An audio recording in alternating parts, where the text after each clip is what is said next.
Thank you for joining us. I'm Jane King at the NASDAQ in New York for Smart Money Matters. We're joined today by Kevin Supka, the president of Independent Advisor Group. And today we're talking about trends in the financial services industry. So Kevin, welcome, first of all. Thank you. Good morning. And this is a fluid industry. So what are some of the trends that you're seeing right now? There are a huge number of things that are all sort of happening concurrently. And in large part brought about by regulatory changes that are coming down from the Department of Labor, specifically in regards to a thing called the fiduciary rule. Okay. We are all going to become fiduciaries as of June 9th now of this year. And that's bringing an enormous amount of change across every aspect of the brokerage industry that you can think of. One major trend.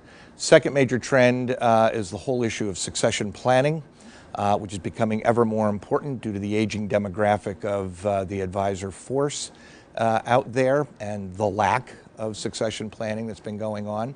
And then I would also argue for most broker dealers and brokerage companies out there, there's a huge change taking place in that traditionally we all operated for the most part as stockbrokers who were charged with trying to find alpha for clients, and that was at the top of the value add list. Research was very important and so forth. And then as you went up the pyramid of different value add offerings, financial planning was at the top, meaning it had the least amount of attention paid to it. That value pyramid now is being completely flipped over, where money management, investment management is now becoming more of a commodity, and financial planning is now becoming more of the large denominator upon which everything else falls. Okay, now you mentioned government regulation, so I'm sure that is making things more challenged for financial advisors. Can you explain how that is making that more challenging? We have always operated in years past, as I mentioned, as brokers. So you had a needs-based wish on the part of a client, and our job was to go to the general marketplace and fulfill whatever those investment solutions were going to be, stocks, bonds, etc.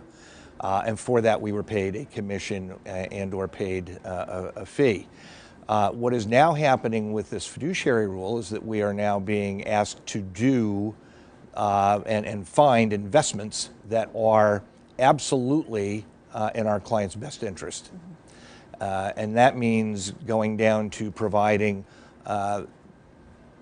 best returns for the lowest amount of internal expense. So you've got an entire industry that's now going to be evolving around this, and it's going to be very challenging from a cost and an expense standpoint. So how can an advisor be steered to success in this new era? Well, first of all, you've got to move off the mark and stop just being the interim broker, if you will, between investment solutions for clients and the general marketplace. You really do need to adopt more of a financial planning approach to your business. And I would argue to do that and to do it most successfully, you need to be with an independent broker-dealer as opposed to a wirehouse like a Merrill Lynch or a JP Morgan, because that will give you the latitude to be able to go out and do a whole lot more for your clients. Okay, thank you, Kevin Supka, president of Independent Advisor Group, and thank you for joining us. I'm Jane King for Smart Money Matters.